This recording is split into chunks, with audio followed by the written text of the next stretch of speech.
बहुत शुक्रिया general retired Abdul Qayyum साहब, आपने वक्त दिया। ये फरमाइएगा कि सबसे पहले इस पर बात कर लेते हैं कि बानी पीटीआई इमरान खान साहब जो आर्मी चीफ को ख़त लिख रहे हैं, आप क्या समझते हैं कि पाकिस्तानी सियासत में ये खतूत कोई किरदार अदा कर सकते हैं?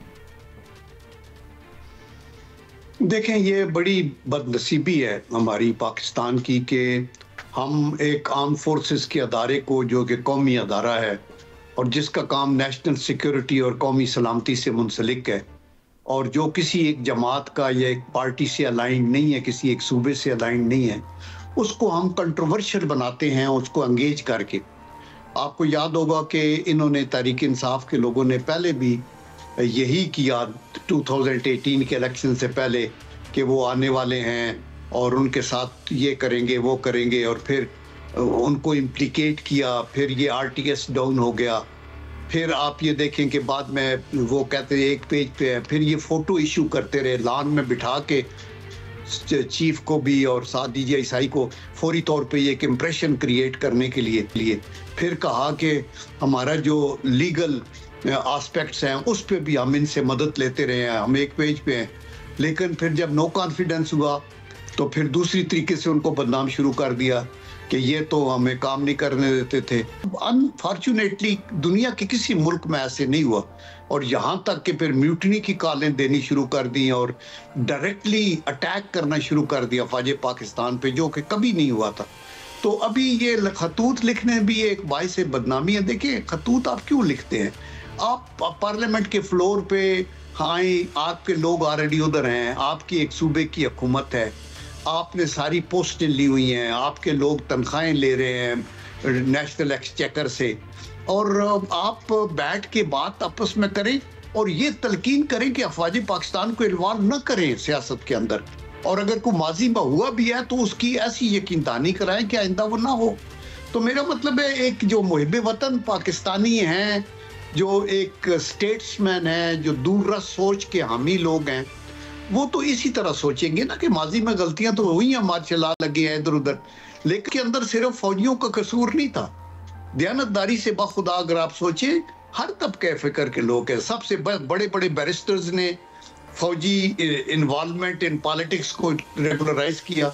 बड़े बड़े जलील कदर ओहदों पे बैठे हुए चीफ जस्टिस ने कहा कि आप रेगुलराइज ही नहीं होगे बल्कि आप आइन भी अमेंड कर लें।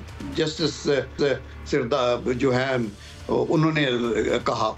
और फिर इसी तरह जो पॉलिटिशियंस हैं, जो साथ हो गए वो साथ हो गए, दूसरे, ये किसी लिहाज से भी ठीक नहीं है। फौज को अपना काम करने दें। जनरल साहब ये फरमाइएगा कि ग्रीन पाकिस्तान इनिशिएटिव जो है वो है क्या? आर्मी चीफ और दूसरे आज हुकूमती जो लोग हैं ओहदेदारान, उन्होंने इसका आज दौरा भी किया। इस सारे प्रोजेक्ट को आप किस नज़र से देखते हैं?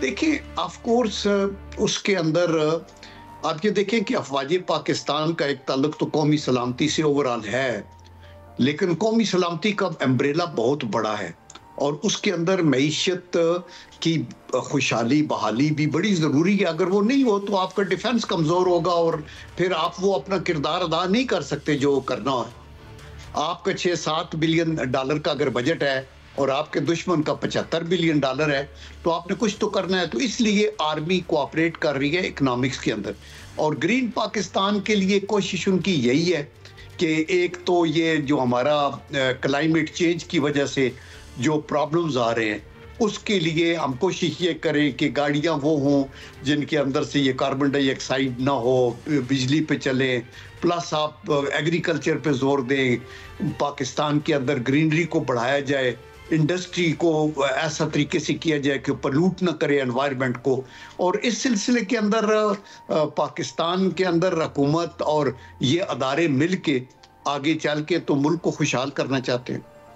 अच्छा जनरल साहब, ये फरमाइएगा कि अभी कल रात ही वापस गए हैं तुर्क प्रेसिडेंट तैयब अर्दगान साहब, आप उस सारे दौरे को किस नज़र से देखते हैं? देखें, टर्की मेरे भाई एक बहुत इम्पॉर्टेंट मुल्क है, नॉट ओनली दुनिया के अंदर भी उसका एक मकाम है, और मुस्लिम दुनिया के अंदर तो हमारे 57 कंट्रीज़ में ये एक वाहिद मुल्क है जो किसी की कानूनी नहीं रहा। आप ये इसका रिसर्च करके कभी देखना। और हमेशा बाकी मुल्क या ज़ेर अताब रहे या कॉलोनीज रहे।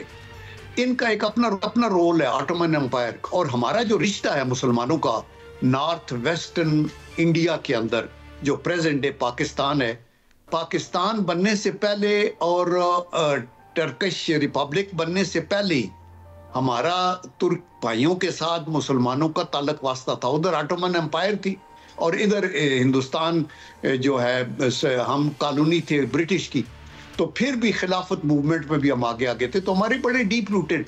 और जब अब वो आज़ाद मुल्क बन गया, पाकिस्तान 47 अगस्त में बना, नवंबर में टर्की ने इसको एक्सेप्ट कर लिया। 1954 में फिर बाईलैटरल हमारे जो कोऑपरेशन और फ्रेंडशिप ट्रीटीज साइन होगी। फिर RCDS के अंदर हम टर्की और ईरान, पाकिस्तान वगैरह इकट्ठे हो गए। और इसी तरह हमारे bilateral trade, bicultural ties, religious ties, बहुत से ऐसे मकामात हैं इस्तांबुल में जहां हमारे मुसलमान जाते हैं, टूरिज्म के अंदर भी। तो मेरे ख्याल में ये बहुत अच्छा है। ये जो विजिट था, इसका मेन ऑब्जेक्टिव एक तो था रिवाइवल ऑफ कांटेक्ट, कि पाकिस्तान के साथ एक तो हुकूमत टू हुकूमत है, पीपल टू पीपल है। एक हमारे जो प्रेजेंट प्राइम मिनिस्टर हैं मियाँ शहबाज शरीफ या मियाँ नवाज शरीफ साहब, उनके ज़ाती उनकी फैमिली से ताल्लुक़ हैं, जो कि तैयब उर्दगान साहब हैं। तो आई थिंक इस पे कैपिटलाइज करके। और दूसरा, बैनुल-अक़वामी फ़िज़ा चेंज हो रही है। अभी ना दुनिया यूनिपोलर रही है, ना अभी तक ये बाईपोलर हुई है। इस ट्रांजिशन के अंदर आपका क्या स्टांस होना चाहिए पैलेस्टाइन के ऊपर, कश्मीर के ऊपर, साइप्रस के ऊपर, ताइवान के ऊपर? ये सारी चीज़ें मेरे ख्याल में तैयब उर्दगान साहब पहले मलेशिया, इंडोनेशिया फिर के आए हैं, अभी इधर आए हैं, बाकियों को भी मिलेंगे। तो एक यूनिफाइड किस्म की, एक यूनिफॉर्म रिस्पांस बैनुल-अक़वामी सतह के ऊपर मुसलमानों की तरफ से देने के लिए, फिर अगर OIC की मीटिंग बुलाएं, एजेंडा क्या हो, हमें आगे कैसे करना है, मुसलमानों के या पाकिस्तान के या टर्की के कोई ऑफेंसिव डिजाइन तो नहीं है। लेकिन ऑफेंसिव डिजाइन तो इजराइल के हैं कि वो ग्रेटर इजराइल बनाना चाहता है। जी जनरल साहब, ये फरमाइएगा कि प्रेसिडेंट ट्रंप जो हैं वो इंडिया पे बड़े मेहरबान हैं। उन्होंने अभी F-35 लड़ाका तैयारे देने का ऐलान किया है, उसके अलावा अरबों डॉलर का असला फराहम करने का ऐलान किया है, और फिर मुबैना तौर पे जो मुंबई हमलों के इल्ज़ाम में वहाँ गिरफ्तार पाकिस्तानी हैं उसको इंडिया के हवाले करने का ऐलान किया है। तो आप ये सारे मामले को किस नज़र से देखते हैं? देखिए, बात यह है कि अमेरिका की पहले तो जब ये इंडिया यूनियन की गोद में था तो अमेरिका जो था उस वक़्त तो अलग था। अब जब चाइना उभर के आ रहा है और वो अमेरिका को पता है कि ये नंबर 2 सुपर पावर बन गया इकोनॉमिकली और उनको सुपरसीड कर जाएगा, तो वो समझते हैं कि हमने चाइना को कंटेन करना है। उस कंटेनमेंट के अंदर वो समझते हैं कि इस खित्ते में अगर कोई मुल्क है जिसमें वो इन्वेस्ट कर सकते हैं तो वो इंडिया है। तो that is why south Asia के अंदर वो उनको पंप इन कर रहे हैं। और लेकिन ये आई एम श्योर कि हमारी डिप्लोमेटिक कोर के जो लोग हैं वो ज़रूर इस चीज़ को कंटेस्ट करेंगे और बताएंगे ट्रंप को कि आज तक इंडिया चीन को फेस नहीं कर सका। 1962 में भी इनको वहाँ से खल्ले पड़े, जूते पड़े और ये भागे और उन्होंने पीछे से रोका कि हम और आगे नहीं आ रहे। और लद्दाख में भी अभी पीछे आपने देखा इनको क्या ट्रीटमेंट मिला है। तो मतलब ये है कि ये चीन का तो मुकाबला नहीं कर सकते। आज आके इनका सारा असला गोला बारूद हमारे मशरकी सरहद पे पाकिस्तान के खिलाफ डिप्लॉयड है और ये जहाज जो दे रहे हैं और ये सब कुछ कर रहे हैं, तो इससे खतरात खिते में बढ़ रहे हैं। और खिते के अंदर अगर 2 न्यूक्लियर पावर को आप इतना इक्विप कर देंगे और उनके इतने डिज़ाइन होंगे हेजेमोनिस्टिक कि वो अपनी एक्सपेंशन करना चाहते हैं, तो उस सूरत के अंदर फिर ये न्यूक्लियर फ्लैश पॉइंट बन जाएगा। तो मेरे ख्याल में ट्रंप गवर्नमेंट को ये सोचना चाहिए, क्योंकि ट्रंप तो अभी मतलब है वो ऐसे चाइनीज शॉप वाला मसला बना हुआ है कि at the drop of the hat वो कहते हैं कि मैं पनामा को ये कर दूंगा और कनाडा हमारा 51st स्टेट बनेगी और बाकी गजा को भी कर लेंगे, फलस्तीनियों को नहीं। कैसे मुमकिन है? इसका मतलब दुनिया में सर जरा आखिर में ये फरमाइएगा कि अमेरिकी रुकने कांग्रेस और रिपब्लिकन रहनुमा जो विल्सन ने जो कहा है कि जी वो इमरान खान की सज़ा के ख़िलाफ़ पाकिस्तानी हुकूमत के ज़िम्मेदारों पर पाबंदी के लिए एक्ट तैयार कर रहे हैं। क्या वाकई ऐसा कुछ होगा? अगर ऐसा हुआ तो पाकिस्तानी हुकूमत का क्या रिएक्शन होगा? देखिए, ये बड़ी बदनसीबी होगी। मेरे ख्याल में ये इश्यूज हैं जिनको डिप्लोमेटिक लेवल के ऊपर हमें स्टार्ट आउट करना चाहिए। वहाँ बड़े इररिस्पॉन्सिबल लोग हैं कि ट्रंप की कैबिनेट के अंदर, उधर भी शोर मचा हुआ, अमेरिका में भी, यूरोप में। अभी ये चीज़ें को कहने वाली हैं, हमारा मुल्क है और आप ह्यूमन राइट्स का अलम बरदार बने हुए हैं कि फ़लाँ को निकाल दो, उनका राइट ये है वो है। ये वो मुल्क है जिसने गुआंतानामो बे बनाई थी और उसके अंदर लोगों को तुन के रखा और बगैर किसी ऐसी कोर्ट में पेश किए उनके साथ ज्यादतियाँ की, टार्चर किया। मैंने अगले दिन भी कहा कि मुल्ला ज़ईफ एक एम्बेसडर को यहाँ से पकड़ के लेके है, तो उस वक्त तो इनको कोई, इनका ज़मीर नहीं जागा।